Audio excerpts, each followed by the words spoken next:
So, hi, we're back. My name's Kim. If you haven't watched the previous videos, please watch them. They, this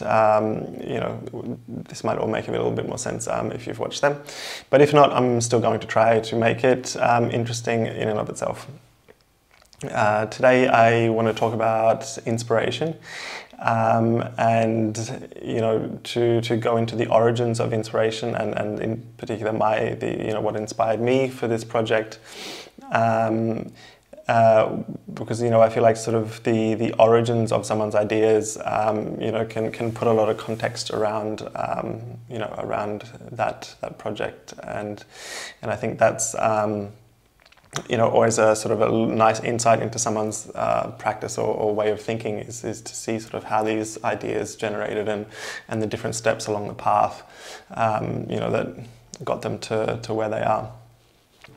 So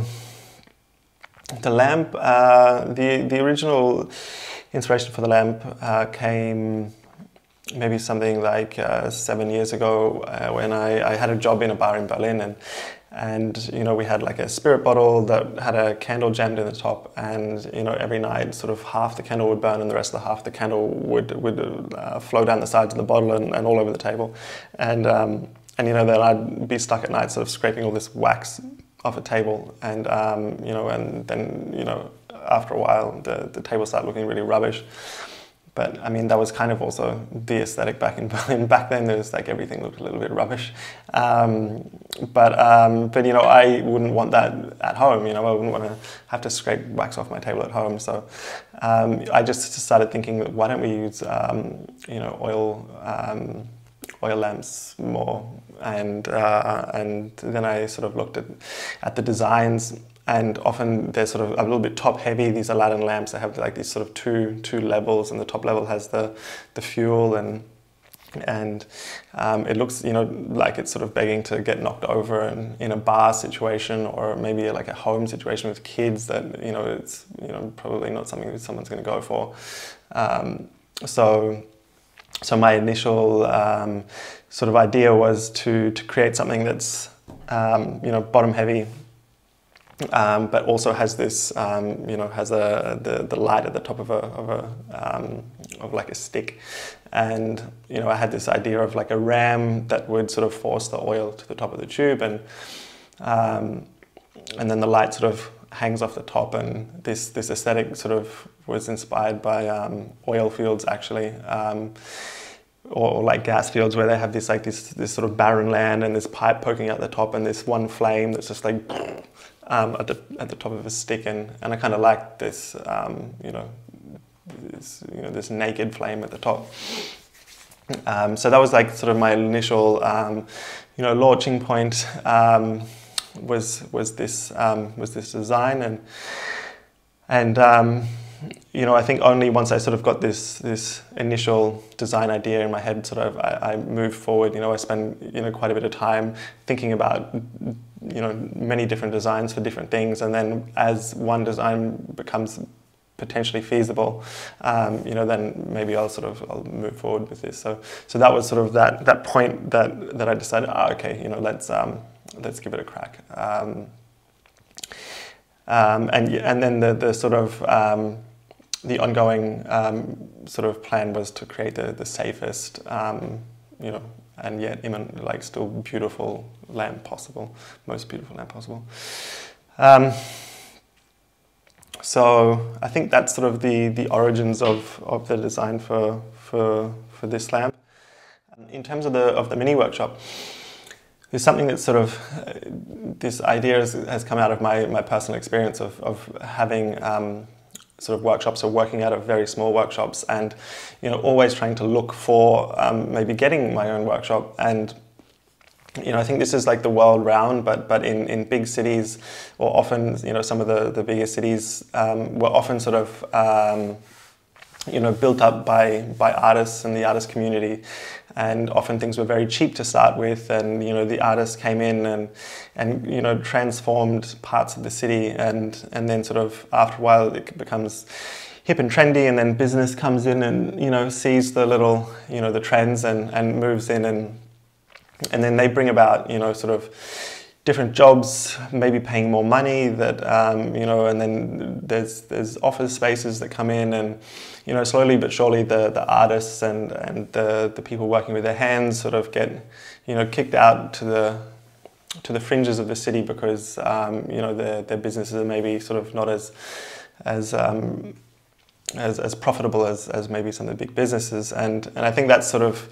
you know, and then, you know, you've built a life in a city, and then, you know, you don't really want to commute all the way outside of a city to go and work in your workshop. So this is sort of a bit of a you know, a critique at you know, the way cities develop, and this is my my answer to the solution is to you know, to build the smallest workshop I can possibly sort of, you know, and still practically use. It's also a really good way to think about things in general, because you're becoming more you know, more sustainable. That like, if you're using less space, you've got, you know, less waste, and you're using less energy, and so it's also a more environmentally sustainable way of business as well. And also in this desire to create the smallest workshop, I also have you know, I've created a workshop that doesn't really have any fixed monthly costs. You know, I might have to at some time pay a little bit for rent or storage or something, but it would also probably be minimal, because, you know, half a square meter of floor space you can find anywhere. So creating something that has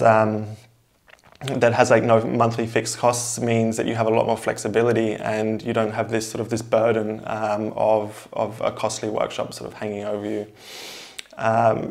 So, you know, when I had this idea of maybe making it into a tiny workshop, it sort of immediately released you know, something in me where I was always, you know, very sort of shackled down to space and workshops, that you know, which can be really nice to have a workshop, but it can also sort of really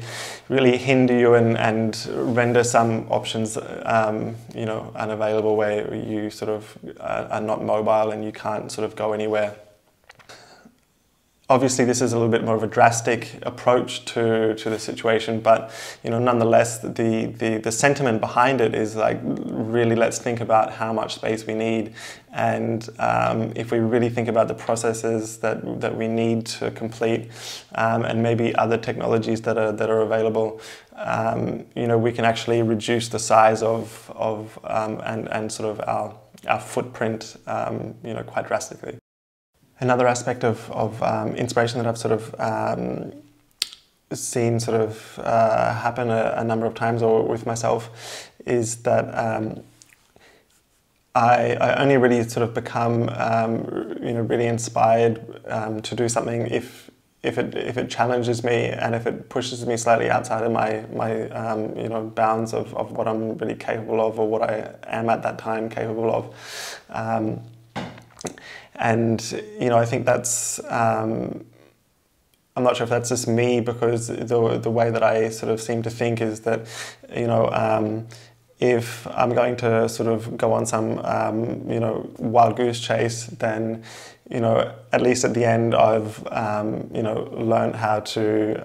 machine down metal or something, that like there's some kind of skill that's transferable afterwards, or, you know, and with like the tiny workshop, like, you know, at the end, I would have just, like, even if it doesn't work, I've just built myself a little workshop, you know, so then it's just, I've got a workshop to use. So so it's not like, you know, I'm sort of throwing my money away. It's sort of, you know, this stepping a little bit outside of my capabilities is sort of a way that I secure at least some kind of gain throughout the experience.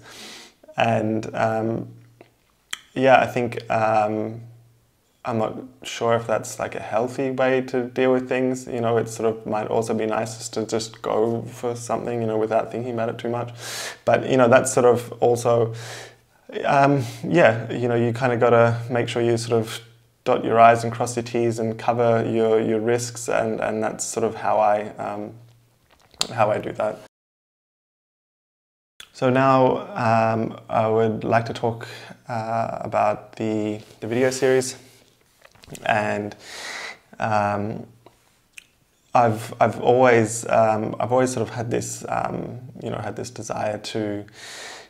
make or to show what I make, I guess, because I've watched many things by other people and have been very inspired by other people's work, and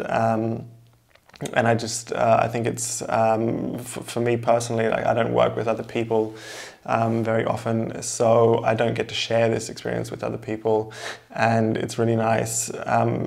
or I feel like it's nice to sort of store it somewhere, So this first and foremost, this video series is a conservation of my experience, and the reason why I feel like I could also just like sort of make them and save them on the computer, but I guess the reason why I'm also posting them is that I feel like our world is so sort of overworked, over-rendered, over-polished. It's sort of go big or go home, and that's something that I don't feel is really sort of, it's not working for everyone. It works for the few that have this ability. But for us that don't have, these resources, we can, feel a little bit left out. And it is difficult to sort of, imagine how we could sort of maybe, start some kind of business. One of the angles that I find really interesting in this sort of, tiny business, tiny workshop, is that, having such a small workshop without costs means you don't have to be in the workshop every day. And that means that you can have another job and work another job where you can sort of have parts of your skill set used on this job, and then in your other days of the week you can live out your other desires. And I think that's kind of maybe a more healthy way to approach work, that one job is often maybe not enough for us to feel satisfied, that there's always some kind of skill set that's not really being sort of completely utilized. And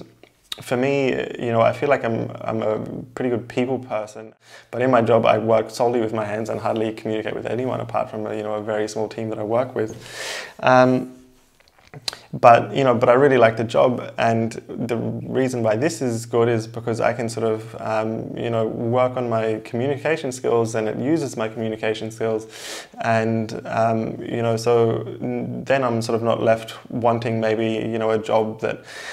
is using my maximum potential or something. It can just sort of I can try to fill those little holes on my own. So that's also like I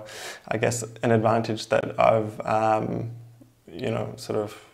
advantage that sort of helped me decide to do this. Another I guess another point that's I guess kind of goes without saying is that I feel like this is probably a much more enjoyable way to try and